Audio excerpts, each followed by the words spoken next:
Graça e paz a todos, meu nome é Fernando Cabral, eu sou pastor na Igreja Bola de Neve, na cidade de Vila Velha, Espírito Santo, e estou aqui para compartilhar com vocês sobre paternidade. Esse é o segundo vídeo da série, portanto, se você não viu o primeiro, procura aí, ouça, veja com calma, analise, comente, compartilhe, é importante você fazer isso. Principalmente comentar a palavra paternidade, para que todas as vezes que alguém procurar algo sobre esse tema, possa encontrar esses vídeos. Algumas pessoas me procuram e me perguntam como elas vão encontrar o seu pai, como saber que determinada pessoa é o pai espiritual dela. Essa é uma pergunta, ela é muito difícil, porque as pessoas confundem talvez um destaque de uns, a fama de outras, a notoriedade de alguns, como que se isso fosse pai. Outras pessoas pensam que por uma pessoa ser o pastor e por lhe pastorear durante muito tempo, essa pessoa seria o seu pai. Ou uma pessoa que é líder de uma igreja, ou até o fundador de uma igreja, necessariamente essa pessoa seria pai. Eu quero dizer que nada disso, no meu entendimento, nada disso. Todas essas pessoas podem ser pai. Eu acredito até que são pais de alguns, mas não uma obrigatoriedade que elas sejam o pai de alguém. Na verdade, eu acredito que durante a nossa caminhada nós teremos vários pais. Em cada determinado momento da vida, em cada fase, em cada estágio do seu chamado, né, da sua caminhada, vai ter alguém que vai exercer paternidade sobre a sua vida. E isso não quer dizer que os anteriores serão descartados. Não acredito nisso.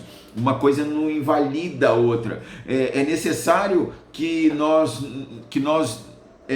possamos separar o pai natural de um pai espiritual.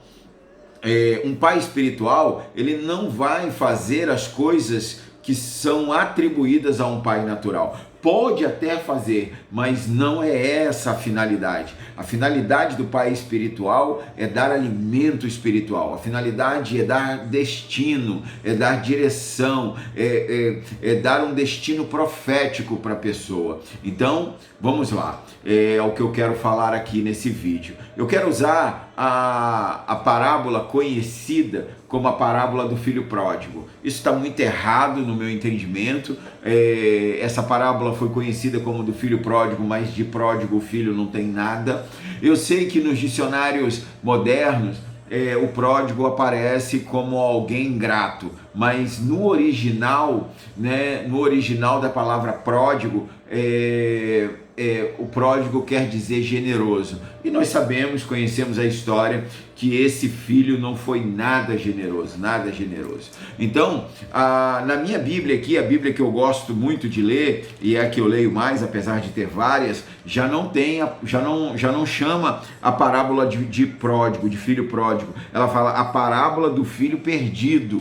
Ela coloca assim, a minha é a King James, né? Você conhece, e eu quero te afirmar aqui, nenhum dos dois filhos foram generosos, só o pai aqui é generoso. Então essa parábola fala de um filho, o filho mais novo, em que ele queria a sua herança, e o pai prontamente entregou a parte dele da herança, e ele foi para uma terra longínqua. Lá ele bebeu, lá ele desfrutou de mulheres, de prostituição, de drogas, eu digo eu aqui, né, trazendo para os nossos dias atuais. Mas enfim, a consequência foi que ele perdeu tudo. E ele acabou num lugar, ele acabou num chiqueiro. Ele não tinha emprego, né? Ele acabou num chiqueiro de porcos. E lá nesse chiqueiro de porcos, ele queria comer a comida do porco e ele não tinha autorização para comer. Isso é muito complicado, porque nós vemos que nessa situação, principalmente trazendo para a cultura judeu, né?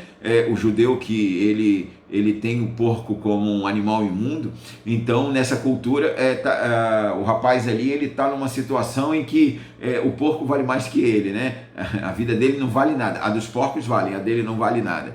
E ali naquela situação ele se vê, ele pensa assim, na casa de meu pai tem pão à vontade, tem pão para todos os empregados. E ele fala, eu vou lá para que eu seja tratado como um de seus empregados, né? Ele diz assim a partir do verso 16, Lucas capítulo 15, a partir do verso 16.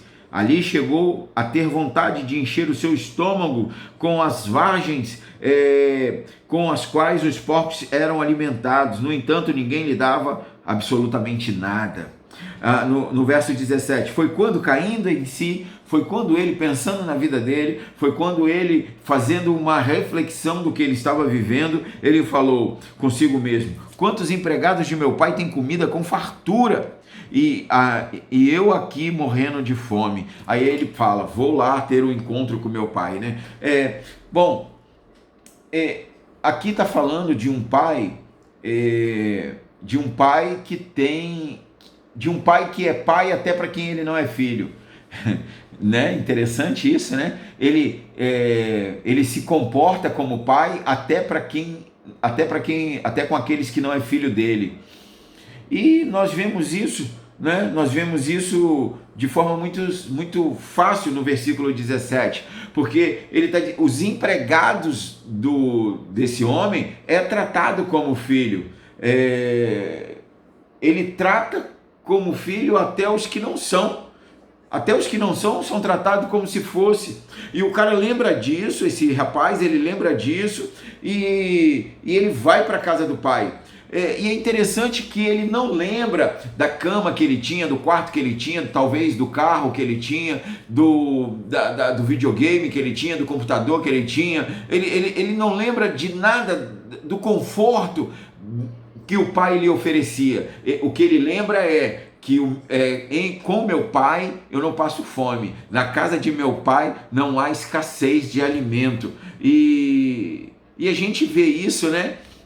No ministério de Jesus, quando Jesus chega e multiplica pão, né? Multiplica alimento.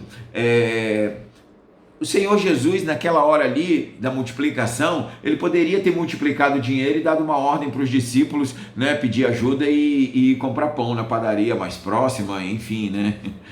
Não tinha padaria próxima, mas enfim, o Senhor poderia ter multiplicado o dinheiro, o recurso e terem procurado um lugar para comprar alimento. Não, mas ele multiplica o próprio alimento. Isso é uma referência do Pai, porque Jesus faz ali em nome do Pai. Então, aonde que eu quero chegar com essa história toda, né? O tempo está passando aqui, o vídeo está ficando longo.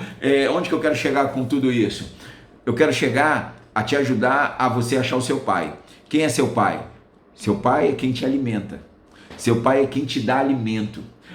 Quem é seu pai espiritual? É quem alimenta você, aonde você encontrou a fonte de alimento. Aquele que te alimenta é seu pai. Talvez você nem o conheça, talvez seja pela internet, talvez o seu relacionamento com ele pessoal não seja muito bom, mas é através da vida dele que o Senhor te alimenta. Esse homem, ele é usado para alimentar o seu espírito, para alimentar a sua vida. Então, eu quero aqui deixar uma palavra de paternidade. Pai é quem alimenta. Então, você é filho de quem te dá alimento. Amém? Glória a Deus. Vamos continuar falando de paternidade, tem muita coisa para ser abordada. Eu só quero dar uma direção aqui para aqueles que não sabem quem é pai, se tem pai. Eu quero te dizer que seu pai é quem te alimenta. Amém? Deus abençoe, fiquem em paz, em nome de Jesus.